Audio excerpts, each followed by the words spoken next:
Welcome to Lords, the Lawbox, Wisconsin, the CovrPrice comic book shakers of the week. I got some two new guests with me this week. I'm excited for. I hope they don't get too nervous, but we are here to support them fully. As you guys congregate and kick back, relax, put on your headgear, let's say the word.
Now it's officially a party.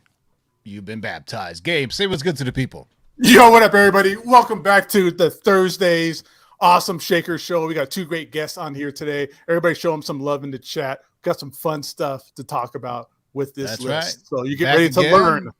Back again, our friend Jeek. I was going to go Jeek. Jeff from Geek Driven. Say what's good to the people. What's going on, everyone? Thank you again for having me. Just glad to be here and can't wait to talk about the Shakers list. That's right. And making her inaugural appearance, I've met her at WonderCon finally, is Natalie, a.k.a. D Comic Queen. Not DC Comic Queen, it's D Comic Queen. Natalie, see what's good to the people. Hey, guys. Yes, it's D Comic Queen, but you can call me Nat. And yeah, thanks for having me on here. Yeah, it's good to get you on here. Very knowledgeable gal. So we're going to put her to the gauntlet of just reading words. So let's get right to it, boys and girls. This is the CovrPrice Shakers of the week. This list comes from our friends at CovrPrice, focusing on new high sales or the most interesting sales found in their exclusive daily Shakers list. This list changes several times a day, so make sure you check it out every day. Review some of the hottest trending books on the market, and today's list is very, very accessible, I would say. There's a lot of kind of comic book, or excuse me, cartoon themed books on here as well. It's kind of an interesting list. So I think it's attainable. You can get a good maybe 3 for 10. I don't know, 4 for 10, maybe 0 for 10. I don't know. Let's get right things started. Gabe, what do we got out first? This one should be in everybody's collection. Yeah, this is a great book. Amazing Spider-Man 252 from Marvel Comics back in 1984. This is the first appearance of the Black Suit Spider-Man, just barely predating publications for both Marvel Team Up number 141 and Spectacular Spider-Man number 90. Chronologically, Secret Wars 8 is the origin story of the Black Suit. However, the first publication of the Black Suit was indeed Amazing Spider-Man 252. When 252 came out, there was no explanation yet as to where the new suit came from. Cover artist Ron Frenz used this opportunity to create a cover swipe homaging Amazing Fantasy 15, and wow, did he deliver on that. Last week saw a huge sale of a 9.9 graded copy going for a whopping, wait for it, $24,000. The last time a 9.9 sold was in August of 2014 for a comparatively measly $3,100. And there are only 8 graded 9.9s on the CGC census. Talk about trending up. With so few sales in a 9.9, it's hard to judge the fair market value, but you can bet it has risen significantly higher since this sale. You know what this deserves?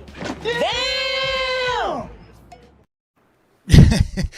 Yeah, I can't imagine this book in a 9.9 because the paper stock that was used for the cover, right? It was really flimsy. I mean, you're lucky to get 9.8. So I mean, there's 9.8. So darn, I would say they're around 400 or 500, but 9.9 for 24 grand, yo, that is nutso bonkers. So, Amazing Spider-Man number 252. Some soul out there spent 24 grand for a 9.9, and you know what? I'm happy for you, man. That's a good deal because not many on the market. So at least much love to the seller on that one, buddy. Yeah, let's hope it's not a PGX 9.9, but yeah. All right, let's go from Amazing Spider-Man to one of my favorite Goofy covers. All right, well, we have The Brave and the Bold number 54 from DC Comics, published on June 1st, 1964. It looks like it sold for a raw comic $1,502 on May 29th. The Brave and the Bold started as an anthology series before pivoting around issue number 25 toward the introduction of new characters and groups like the Teen Titans. The Titans are a generational group with a myriad of rosters spanning decades at the forefront of comics and TV. The original 3 members in Robin, Aqualad, and Kid Flash aren't even referred to as the Teen Titans until 6 issues later in Brave and the Bold number 60. But after saving a town with their own unique brand of justice and power subsets, they have forever been known as such. That all started with this book, and all the recent attention has sent fans to the aftermarket to pick up their first appearance. While it can be had for under $100, quality reflecting the price, of course, the higher grade raw copies are on the rise, with the outlook even higher. We tracked an all-time high sale of $1,502 for a 9.4 high grade raw copy, an $850 rise from his previous high sale. Wow. With Robin being the de facto leader of the Titans and the shows like Titans and Gotham Knights, it's no wonder fans are taking a harder look at this book and team. While Robin and Kid Flash have had their fair share of depictions in the media, Aqualad has been relatively left out, but reportedly not for long. Per Collider, an Aqualad origin story with Charlize Theron set to produce is actually in development for HBO Max. This book isn't necessarily plentiful, and with momentum and increased demand for high-grade books driving the price even higher, it will be interesting to see just how far it can go. That's interesting. I wonder what version of Aqualad should be using, because there's the Young Justice version as well, right? The animated Young Justice version of is he still called Aqualad and Young Justice? I'm trying to remember. I haven't seen the new season, but I think he still isn't he now in Young Justice? Yeah. But obviously, shout out to Ryan, because I know Darkside Jedi is probably the biggest Teen Titans fan I know, and he has collected every single damn thing that has to do with Titans. So, Brave and the Bold issue number 54 from 1964, $1,500 for a raw dog. That's amazing. All right, Natalie, you're up next. What have we got? All right. So for number 3, we have Daring Love number 1 from Stanley Morse, and this book came out in 1953. And it's actually daring? Paying $39.50 for a raw comic with an imminent hayloft liaison about to happen on the cover. Published in 1953 by Stanley Morse, owner of Key Comics, a competitor of Easy Comics, Daring Love was one of the several pulpy soap opera esque romance comics that dominated the post superhero market. After the shine of the golden age faded and superheroes lost their popularity, horror, sci-fi, and romance comics became all the rage, and these genre books reached a fever pitch of popularity in the mid 1950s. Creating comics then was not the coveted dream job it is now. It was where a writer artist ended up, not where they ascended to. If you were an illustrator or commercial writer that needed work, you worked on horror and romance books. It was into this environment that the legendary Steve Ditko arrived, and we recently covered his first professional comic work in Fantastic Fears Volume 1, Number 5. But that work was delayed, not seeing released until after his story in this romance anthology was published. Chronologically, the chap who co-created Spider-Man, Steve Ditko's first published comic work, appears here. Now somebody tell those two to get out of the hayloft. that's I would have never known this was Steve Ditko's first work. Famously, if you ever seen interviews with Stan Lee, when he first started with Marvel or Timely, he wasn't doing what he wanted to do, right? He was doing like these cowboys or romance comics, and then his wife told him, hey, don't give up. And that's when he started, and that's when he came up with the Fantastic Four. And then Yes, sir. everything changed from that. But to think, couldn't be a Shaker Soul without some type of a romance comic or a science fiction comic or horror comic. I'm telling you, man, these things are making a renaissance comeback for, especially if my guess 39.50 for a raw comic, it was in high grade, especially from 1953. But and I would say this categorizes as a good girl cover too, right? I mean, it looks pretty like it, but naughty on the haystack, have you? Not bad at all, Natalie. Not bad at all for your first one. I think you killed it. So let's get on to the next one. What do we got, Gabe? All right, this next one here is right up my alley. The only thing I like more than 90s comics is 90s cartoons. So we're going to be talking about Darkwing Duck #1. This is a James Silvani 2010 San Diego Comic-Con exclusive from Boom Studios. Disney's afternoon cartoon block of shows in the 90s included DuckTales, Tailspin, Chip 'n Dale's Rescue Rangers, and Darkwing Duck. Was an after-school daily routine. The nostalgia many of us feel for these shows and characters are palpable. As young comic fans, Darkwing was in many ways an extension of Batman, playing into many of his tropes and characteristics. When Boom picked up the comic book property, it was a no-brainer to create homage variants to Batman's classic covers.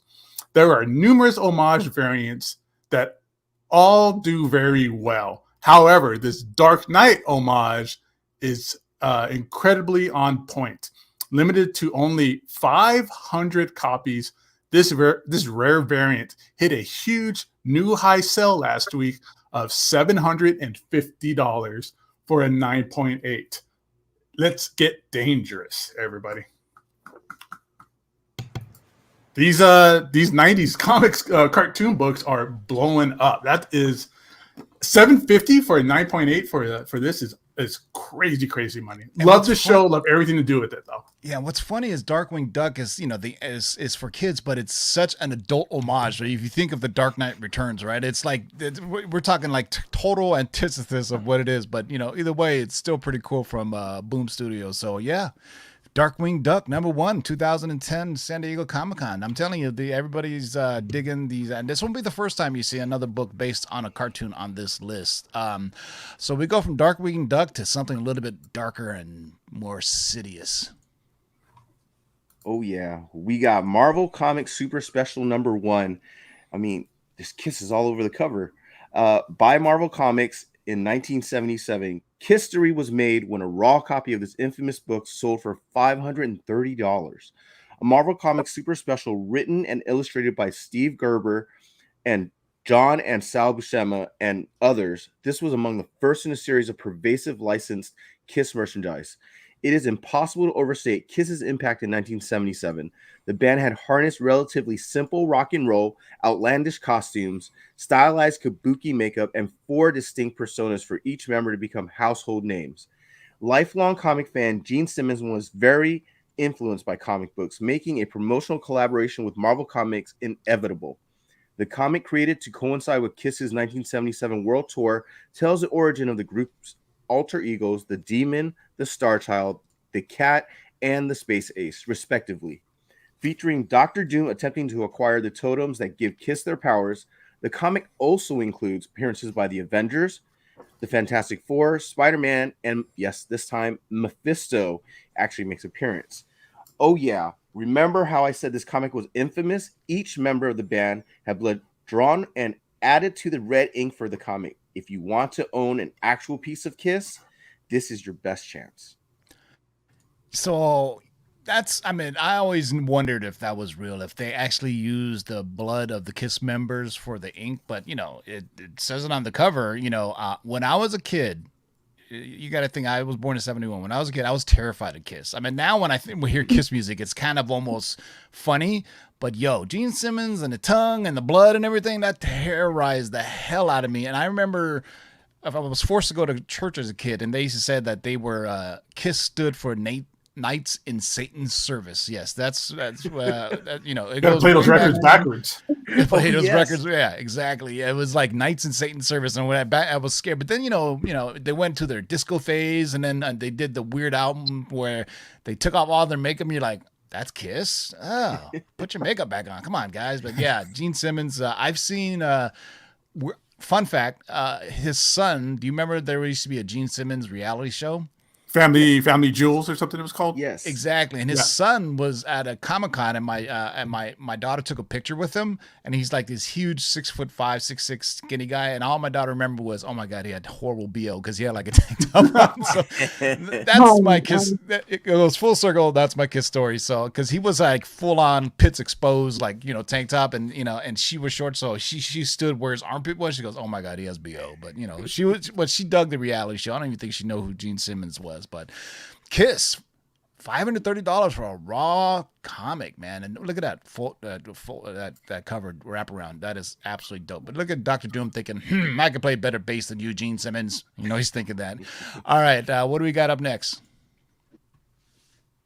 All right, so we got Mega Man #1, the hollow foil variant, and this is from Dreamwave Productions by Matt DeVoe. With Netflix's Mega Man still in development, collectors have been quietly picking up this rare foil variant for his first U.S. comic appearance from Dreamwave Comics. If you look at the success of video game staples like Sonic and Mario, Link, etc., this blue bomber has been immensely undervalued. However, that does seem to be shifting as raw copies have had recent sales of $118 this week and an all-time high raw sale of $125 in April. It's really hard to get a picture of a hologram graphic. Matt DeVoe does a lot of things, but he was the writer of the article, not the actual writer of the comic. Who knows? Maybe he did write it, but it's just my fault I put it in there. But Matt DeVoe is the founder of CovrPrice, and he wrote these. But I don't know who wrote this, to be honest with you. Mega Man, jeez. But I remember Dreamwave Productions. Gabe, weren't we talking about this like a week or two ago? Yeah, because we were talking about Pat Lee and the Transformers comics that there was coming out from Dreamwave. Dreamwave awesome. Used to have some awesome artists that had a very distinct style when they came out, and then I don't know what happened. Just folded under, or they went in under. There's a lot of bad stuff happening behind the doors of Dreamwave. Like Pat Lee closed the shop, didn't pay a bunch of people, apparently, and things like that. Like it really got shut down in a bad way, and he kind of skipped town apparently and not paid anybody. Oh my god, that's awful. See, you want the behind the scenes, Gabe will tell it to you, man. So Mega Man #1, the hollow foil variant from Dreamwave Productions, which is a shame. They had a really kind of interesting, almost, I wouldn't say it was anime manga style, but it was like Chinese inspired anime, if that makes sense, since Pat Lee was Chinese. So they had a very distinct Asian style for the stuff that they had drawn prior to that. So we go from Mega Man to the real Ghostbusters. All right, real Ghostbusters #1, but double check because this is the newsstand that we're talking about from Now Comics 1988.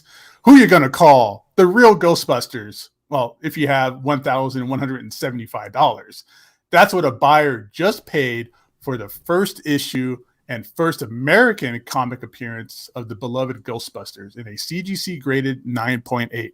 Published by Now Comics in 1988, the short-lived but very fondly remembered comic continued the adventures of everyone's favorite paranormal investigators and showcased early work by comic book icons Dan Abnett and Andy Lanning, Marvel's Annihilations and Guardians of the Galaxy team.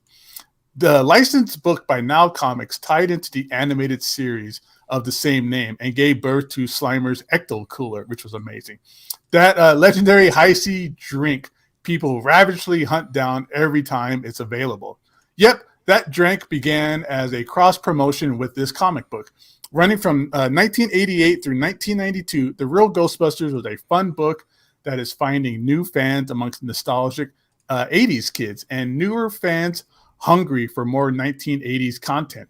It all started here with this issue, resurfacing with a 2021 film and as Halloween costumes worn by the Stranger Things kids in season 2, Ghostbusters still haunts the imaginations of fans 38 years after the original film.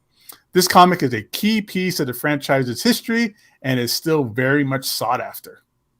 Why are they the real Ghostbusters? Was there another Ghostbusters that I don't know about? Why are they Yeah. called the real Ghostbusters? There's another cartoon that came out about the same time, just called Ghostbusters, and it's got a completely different thing. I don't know. Maybe it wasn't trademarked or copyrighted correctly, but they rode around in like a weird like flying car and things like that. Everybody should Google it and check it out. But yeah, they had to differentiate themselves by putting the real Ghostbusters. I actually love the film that they just did. What, it was last year or 2 years ago? The one with Ant-Man in it. Yeah, Paul Rudd? Boy and Yes. Ant-Man. That was I thought it was great. Great nostalgia.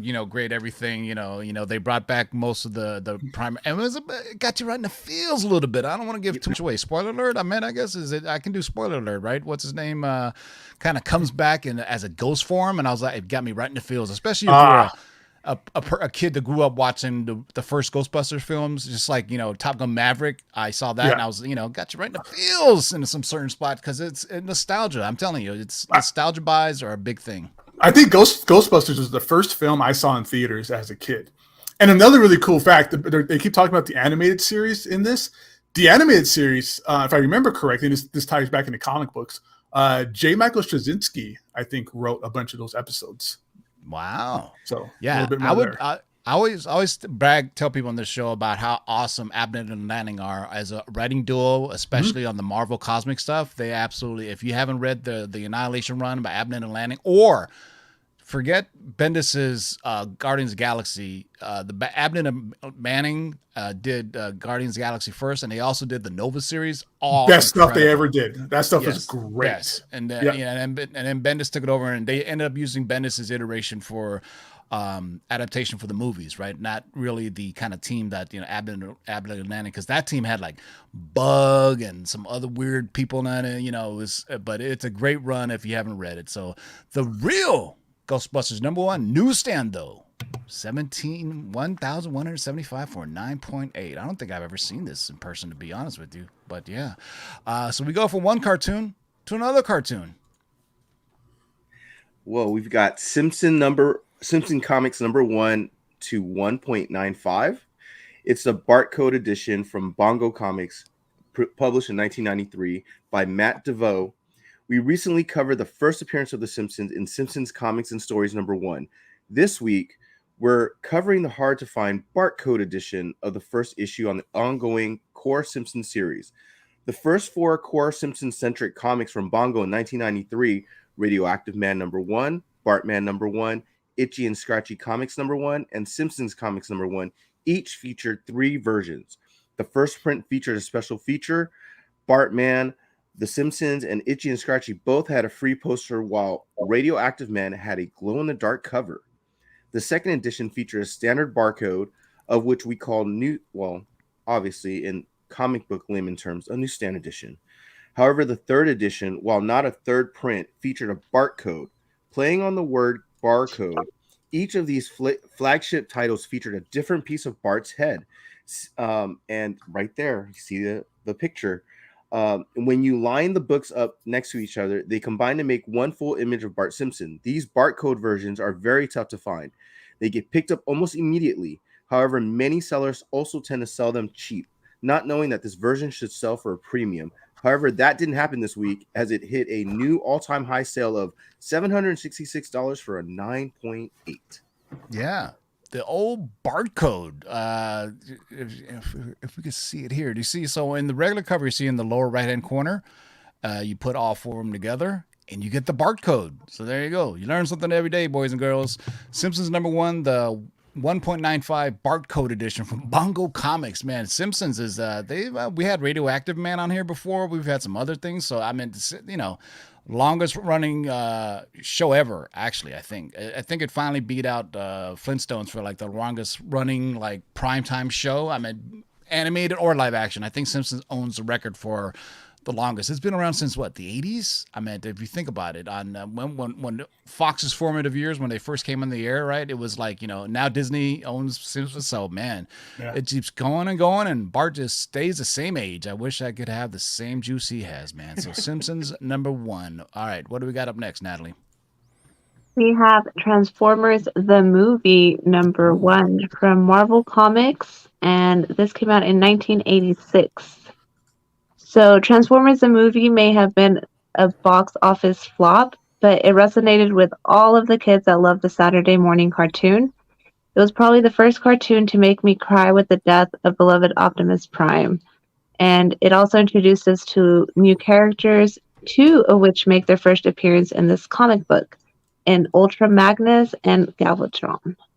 Raw books don't sell for much and have a fair market value of only $10, but there was a massive sale of a 9.8 for $550 on April 23 of this year, followed by another 9.8 for $525 on May 31st of this year. And no one is crying about these prices. Yeah, you guys, I remember when Transformers the movie was showing on the big screen. Oh, it man. was life-changing, right? It was awesome. It killed everybody's Killed childhood. my childhood, dude. Yes. That was rough. Fun fact, so on the Canadian DVD version, they have the word shit in the movie. One of the characters says, "Oh shit," which is not in the American version. And so when I found out about this in like the early 2000s, we're talking like the early 2000s was like, eBay's formative years.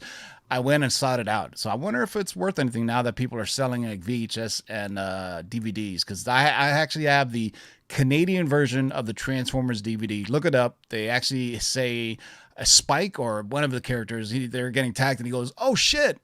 But that is omitted from the American release when but apparently Canadians are okay for kids to say shit, but not in the US. So Transformers the movie #1, not has a Transformers series come out yet that has even matched this movie. Still, I don't, story wise, whatever. I mean, it's awesome. I mean, the music. That movie's still awesome. I don't know if anybody's seen it recently. I watch it every so often. I have like the DVD of it too. It's still great. You got to see it on a big screen. Every now and then they have like a Transformers like anniversary, and they'll show it on the big screen. And you had to see it on the big screen to see. And then Orson Welles' kind of booming voice as what was his name? The giant. What was the giant? Unicron. Unicron. And I think it was Orson Welles who voiced Unicron. I mean, that was his last role before he died. And Spock was Galvatron. Yeah, that's kind of amazing to get Orson Welles to do a Transformers. You guys don't understand, that's like James Earl Jones doing, a voiceover for like, I don't know, Simpsons. What I want to say Simpsons because tons of actors have done cameos in that, but on the big screen, it's kind of incredible. But yes, Optimus Prime does die. Spoiler alert. Or Rodimus Prime ends up taking. Dude, everybody dies in that movie. And they tear shit up. Because it's kind of like in a Transformers show. Just like a G.I. Joe show, nobody ever died. Like, they shoot down an airplane, everybody jumps out of a parachute on the G.I. Joe. They died viciously in this movie. It was just so that they could get the new toys to sell. They began the movie. They began the movie that way. Rough. Poor Ironhide gets it so bad. They get it terribly, dude. I gotta wonder if where it's streaming on, who owns the IP for it, because gotta think it belongs to somebody, right? I mean, nowadays, it's ought to be on either HBO Max or Prime or Netflix or somewhere. I want to rewatch it because it's just the music. You got the touch, you got the power. The Stan Bush song? You got it, yeah. Yes. Yeah, but yeah, man, that song is epic. And I know it's like full on hair metal when you look at the video, but when you hear that song and that scene, you're just like, you get goosebumps. You know what? I'm gonna have to rewatch it again soon. All right. So Transformers the movie, issue number 1 from 1986 to 9.8 for $550. Seems rather low. I think that's actually low priced, being that I kind of want it. they're rebooting the Transformers franchise, right? Bumblebee was kind of the first film in it, and finally Michael Bay is loosening the reins, letting other people do it. And you know what? I loved Bumblebee. I thought it was a great movie. So because I think Michael Bay just kind of ran out of ideas when he did Optimus Prime. Was he riding a dinosaur or some shit? I don't know. He just ran out of ideas. That Bumblebee movie was great because they had the original designs for the characters. It was very 80s. It was great. And Kate Bishop was in it. Haley Steinfeld was in it. Yeah. Mm-hmm. So you go, yeah. All right. So Transformers movies. We'll go to our last one, and then stick around, boys and girls. We'll see what's shaking today. What do we got for the last one on the list? All right, coming up last but not least is this beautiful, amazing, Uncanny X-Men number 4. This is the Brooks Hidden Gem variant from 2018. Mark Brooks is one of the comics industry's best. His highly polished style gives his work a distinct and recognizable style. We covered one of his Psylocke convention covers for Astonishing X-Men a few weeks ago, and now here's another one. Right at release, this 1 in 100 hidden gem variant was immediately selling for $150 and climbed to a height of $250. Years later, it settled down to about $100 raw, and 9/8 going for a fair market value about $450. However, along with his astonishing X-Men Psylocke cover, prices have been moving up for this 1 in 100 ratio. Raws have hit the highs of $260 with an all-time high sell of $680 for a 9.8 that sold this week. Pay close attention to Mark Brooks' incentive and convention covers. They are on the move. That is incredible. They did a statue of this too. This is awesome. There's some awesome Mark Brooks covers that he did specifically just for Psylocke. And Mark Brooks, I mean, he's part of that. What are the comic sketch? Whatever. What is that? Comic sketch art. Yeah, is he still part of that? As far as I know, yeah. Yeah, because they have a stable of artists that they have exclusive for, and you could typically buy them on their website. But the hidden gem variants are typically released through Diamond, through Marvel Publishing. Like you'll see them every now and then. They'll just have like this hidden gem variant that you have to go find out. Like I gotten some Doctor Strange ones that were hidden gem variants that were sometimes they're the other cover. Sometimes they're 1 in 50, 1 in 25, but still very, very cool to look out for. So, Jeff, if you have a few minutes to stick around, if not, yes. do you want to stick around or you got to go? I can stick around for like 10 minutes. All right, so we're going to see what's shaking today, boys and girls, and let me make the seamless transition from this to that, like I say every week when it never really ever seems really seamless. I can't even say the word. Let's see what's shaking today, boys and girls, as we go on the CovrPrice website and look to see what is shaking. Full screen. Look at that. Look at that. Boom. Wow. Perfectly seamless. Right? Purposely seamless. It only took me like 10 seconds. This is the CovrPrice website. You can see this is the top 10. Very interesting list that we cover every Tuesday at 6 p.m. These are movers. The most units sold this week. Very interesting list. Oh, look at that. Obi-Wan. Thor still making a move. Gunslinger Spawn. I'm telling you, Spawn. I wonder why this Avengers number. I wonder why this is moving, but It's the first appearance of Vibranium Man. Very good. I see. Natalie was going to break out of her. She got us on that. That's great. Good job, Come on, guys. man. It's on the cover. You got us there. All right. So this is the Shakers list where we look at the biggest sales, either or of the week. As you can, the usual suspects there. X-Men, look at that, 4.0 for $15,000. Holy cow! I remember when a 4.0 was like you can get it for like 3,000, 4,000. Oh yeah, right. Nobody cared about that book until like the last couple of years. It's great seeing these prices. Same with that Galactus or that Silver Surfer. Yep, I have this in a 7.5. Yep, and mine is exactly a 7.5 and a 7.5 sold for $4,800. But you know us, we love a goofy, fun Golden Age covers. Look at this, more fun comics. all original, all new. Look at these rancid kids. Just 1936. Look at that. 1936. A raw comic sold for $4,827. They didn't have backpacks back then for their books. They used a I belt. know they just tied it up in like a string and then threw it over their backs, right? Do you remember like when they ever showed like the cartoons like kids hitchhiking? It was just a stick tied to a bag and they would just like, it was just like a red handkerchief that they put all their stuff in. Yeah, when they run away. Holy cow, man! Here you go. Batman reading Batman. This is I'm telling you, DC Golden Age books really has some goofy covers. So it's literally Batman and Robin reading Batman and Robin. This is Batman issue number 8. 1941. You know what? $2,600, 4.5. That's not a bad deal, I don't think. No way. That's 15 great. grand for a 9.2. But you got to think, holy cow, 1941. If you can get a 4.5, do it. Imagine what that 9.2 looks like. That thing is gorgeous. I don't know if anybody's ever seen like high grade, like Silver Age or high grade Golden Age books. They are gorgeous. They're like the most beautiful comics you're ever going to see. Yeah, they own time machines. I'm telling you. One of my favorite covers here. I don't have it nearly in such a high grade. Classic Jim Steranko. This is the first time the new X-Men logo is used. As you could tell, the last book has as soon as I go find the arrow here, see this issue 49. This is actually the first appearance of Lorna Dane, later becomes Polaris. And if you look, issue 50 features the new logo, and they've used this logo for quite a few decades. And I would say next time, if you ever get a chance to talk to Jim Steranko in person or online, ask him about that X-Men logo, and he's still salty to this very day because he said, I didn't get paid a penny for creating the logo and they use it. And I remember asking him on Twitter about it, and he replied back to me in like a six tweet reply to it.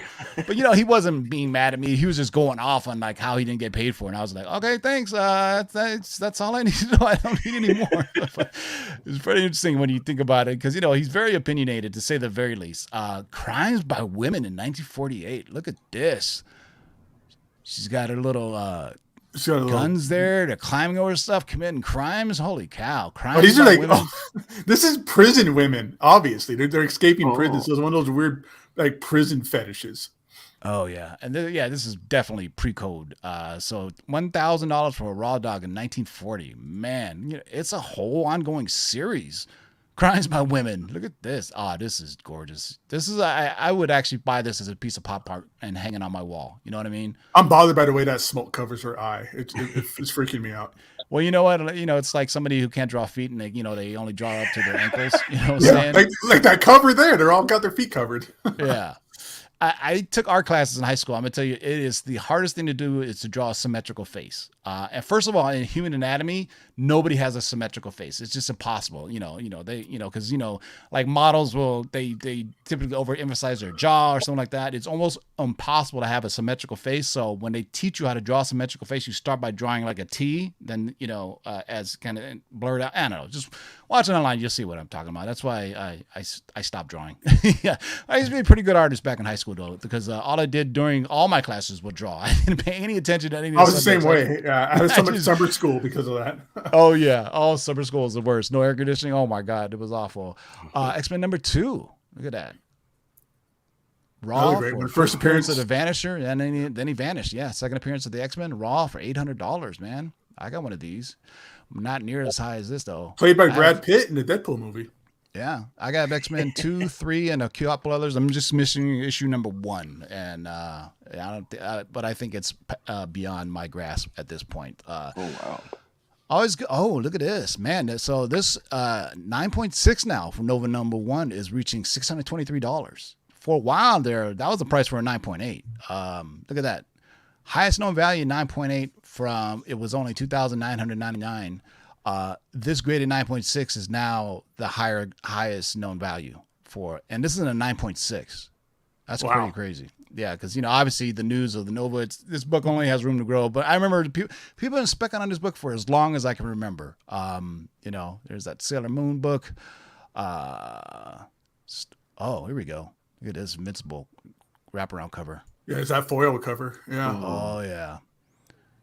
Ryan Otley wraparound chromium. Come on. Not only is it wraparound. Wait for that show to come back. All these Invincible books are going to blow up. Yeah. There's I love Invincible. It's one of my favorite books. And like, if you haven't read it, it is the cartoon does a great It's job huge. of like doing it, but it is just this massive.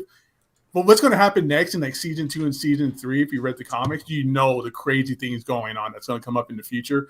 You're not ready for some of this stuff. It's such a good book. It's such a big world building Mhm. book that the original first season just scratched the surface of what they could Yeah. really do. That's still all Earth level stuff. Wait till they get into Yeah. the space stuff. Yeah. Oh yeah. Wait till they get in space. Look at this. Ooh, I look at this. I like this one. Sarah Pacelli, Comics Pro, Spider-Man #1, the black and white variant, $4.99 for a raw dog. Oof. Oh, Those Comic Pro variants are always on fire. Always hard to find too. Good old Madam Web comes back. Come on now. I guess they're still going to make a Madam Web. So, Amazing Spider-Man 210, first appearance of Madam Web, $469. I don't know what the highest known value is. Wow, $22.50 for 9.8. I guess we shall see, man. We shall see what happens with Madam Web. Oh, what is this? Hold on. This looks different. Yeah. This is different. That's a MegaCon exclusive. Yeah. Whoa. Weren't you there, Natalie? Weren't you at I MegaCon? wasn't, but I really wanted that book. So what booth was selling this? Was it McFarlane's booth, or was it how did you get the MegaCon exclusive, I guess? I have no idea, honestly. I love the McFarlane signature boxes and like the bat symbol sign, but 2022 MegaCon foil variant, $405 for a raw comic. Holy cow.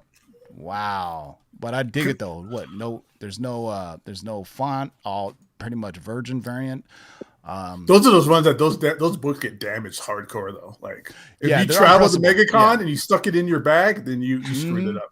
Yeah, the thing about foil, they're either like 9.8s or they're not, right? I mean, because if they get something, It's like wrong with it- 9.8 or 7.0. That's all you're gonna get out of it. you cannot. It's unpressable because of the way they make the covers, the chromium covers. That is just like hardstock covers, right? You can't get this is gnarly. They're permanent truth. Look at that. Todd McFarlane doing a 1 in 100. Very Nosferatu looking, right? That is creepy. Yeah. I didn't know he did a variant cover for that. That's dope. Yeah, I didn't know I that thought either. I thought it was a foil as well, but No, maybe not. Todd McFarlane. Did he do the inks on it too? Maybe not. There's somebody else's name here, but 351 for raw. I think that name is the colorist. I think Todd McFarlane he inks everything digitally these days. I think. Yeah. And he loves doing those weird things where he sits at his drawing board and he just talks to you. It's kind of That's how he opened every episode of the Spawn cartoon. I and don't it know if creeped anybody's me ever out. He seen was it. super creepy and Spawn. He was dude. awkward. Like he had no Yeah. idea how to be on camera. It's the funniest thing. It was the weirdest thing. And as a kid, and it came on at midnight, you're like, who is this dude? He's creeping me out, man. I don't know who this guy is. Why is this guy just sitting in this weird warehouse drawing by himself? Like, yeah. Defenders #10. I always argue Defenders is the strongest team ever assembled. I mean, you just look at this team. It's got it's got Hulk, Doctor Strange, Namor, Valkyrie, Silver Surfer. Really, you don't even need Hawkeye. I mean, the rest of the team could really destroy it, right? We're just throwing Hawkeye. Hawkeye must be like their waiter or their valet. Exactly. I mean, you think of the power between Silver Surfer, Namor, Valkyrie, and Hulk, and then you got Doctor Strange doing the sorcery on it. Come on now. $315 for a raw dog. Not bad at all, man. Yeah. I've seen Into the Multiverse 3 times now. The last time I saw it was in 3D, and it's worth seeing in 3D. It's one of the better conversions you'll see. So, and unfortunately, there's only one showing because I think it's near its end of its theatrical run. So I finally seen it. So that's it, boys and girls. So we kept everybody within schedule. I know Natalie has to pack and go somewhere. Jeff has to go somewhere. Gabe, any last words? All right, everybody, thanks for showing up. Thanks for Jeff and Nat for showing up here. Everybody, you can follow me Instagram. Gabe loves 90s comics. Nat, the Comic Queen. Where can they find you, and what do you do? I'm on Instagram at the Comic Queen. Everywhere else is pretty much the same. So if you search, it'll come up, and it's the Comic Queen. Yes, and thanks for having me on here and inviting me. Yeah, it's not DC Comic Queen, it's the Comic Queen. And make sure you check her out and our friends over at Shortbox. They do some great stuff over there, and they're always doing shows. When's the next show you're going to be at for Shortbox? I'm going to be at San Diego. So. San Diego Comic-Con. Wow. Yeah. All right. You're doing an interview with Lauren from Torpedo, right? Yeah, she was on my chat with Nat today. I have those like on Thursdays. Yeah. But I'm going to San Diego I wasn't planning to going with Shortbox. They actually invited me to be on a panel, like a collector's panel. So I'm going to be doing that. And then since I'm there, I mean, I'll be working with like Red Hood and Shortbox and stuff. Yeah, I'm not going because it's just too much. I mean, you know, it takes a while just to find where the comics are. That's the disappointing part of San Diego nowadays. But have fun. Shout out to everybody at Shortbox Gene. They are popping up at 3 Men in the Basement. They're all over the place, man. So you know, I'm I'm a little bit why I haven't been invited on your show yet on Instagram, but you know, I won't say anything about it. You know, I'll just maybe another day, another time. Not to put you on the spot, but thanks for coming on very last minute. You did a great job of reading the stuff. Jeff from Geek Driven, you got a show in 10 minutes. Where can I find you, brother? Yes, sir. You can find me on Instagram at Geek Driven. You can also find me on the Team Nerd Herd podcast on YouTube. We're going to do a Mondo Mail call with King of the Golden State, James. So you know him from East Meets West, and he's a great member of the community. So go check him out, find out what he's picked up, because you know he picks up. So what's the channel name again on YouTube? It's Team Nerd Herd Podcast. All right, so Team Nerd Herd Podcast, because there's 2 of them. Yeah, there's 2. It's the one with the lower subscription amount. We have moved. All right. I will link to the video right here so you guys can head on over and support Jeff and then tell King of Golden State he's full of it. I'm just kidding. I know Jeff. I know James for a long time. So Thank you to Jeff and Nat and Gabe for everybody. Until next time, boys and girls, keep digging in them long boxes. Peace out.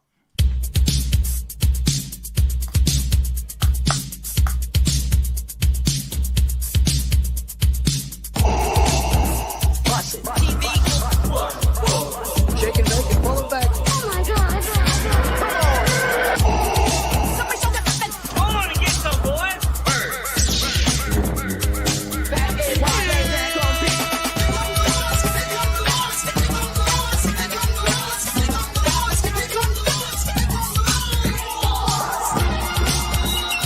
In the great hall of the Justice League, there are assembled the world's 3 greatest heroes, created from the cosmic legends of the universe. Their mission, to fight injustice, to right that which is wrong, and to serve all mankind.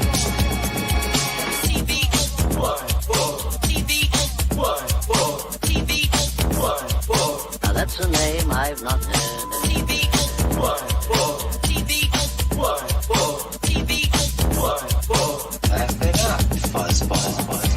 this, you shall know that the Lord is upright. Shake and bake and pull it back. In this, you shall know that the Lord is upright. In this, you shall know that the Lord is upright. Go on and get some, boys. Heck, here's the deal. I'm the best there is. In this, you shall know that the Lord is upright. What's in the box?